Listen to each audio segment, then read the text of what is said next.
Who gave the order for the second attack that targeted 2 survivors on a boat allegedly carrying narcotics in the Caribbean?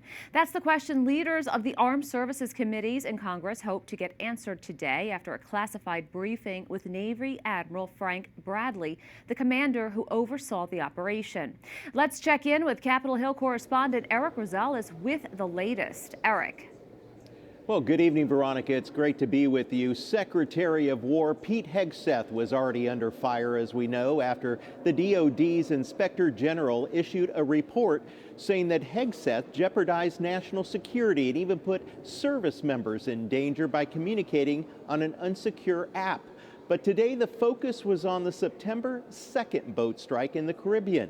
Lawmakers heard about the specifics of the operation, and they say that they were troubled about what they saw and heard. What I saw in that room was one of the most troubling things I've seen in my time in public service. You have 2 individuals in clear distress, without any means of locomotion, with a destroyed vessel, who are killed by the United States. According to U.S. officials, Hegseth ordered a strike with the intent to, quote, kill the people on the boat and destroy the vessel. This order was interpreted by some experts as potentially leading to the killing of survivors, which would violate international law. Hegseth later stated that he only observed the first strike via live video feed before leaving for another meeting and did not personally see the second strike and claims the order came from the admiral.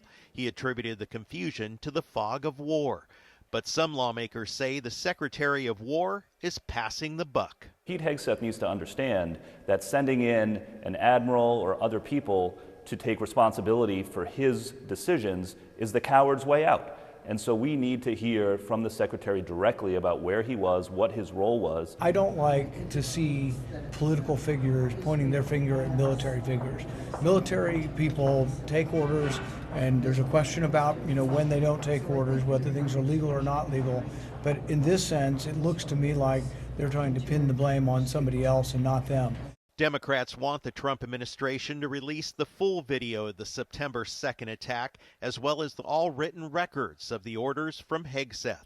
What we need now really is subpoenas for all of the records, including the videos, transcripts of oral communications, the executive order that Hegseth issued. I'm very fearful we're going to see loss of records. While some Republicans have questioned the strikes, others came to Hegseth's defense. As long as there's part of that vessel, it was a viable, lawfully targeted enemy combatant vessel.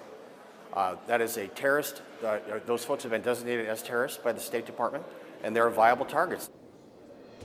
So far, it is estimated that more than 80 people have been killed in the series of strikes, which started back in September. But the question remains, will Secretary Hegseth keep the support of Donald Trump? Now, both Republicans on the Senate and House Armed Services Committee are calling for open investigations, which is rare.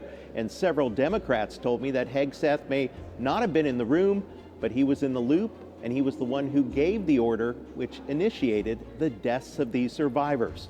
All of them tell me that this investigation is just beginning. At the Capitol, Erik Rosales, EWTN News Nightly.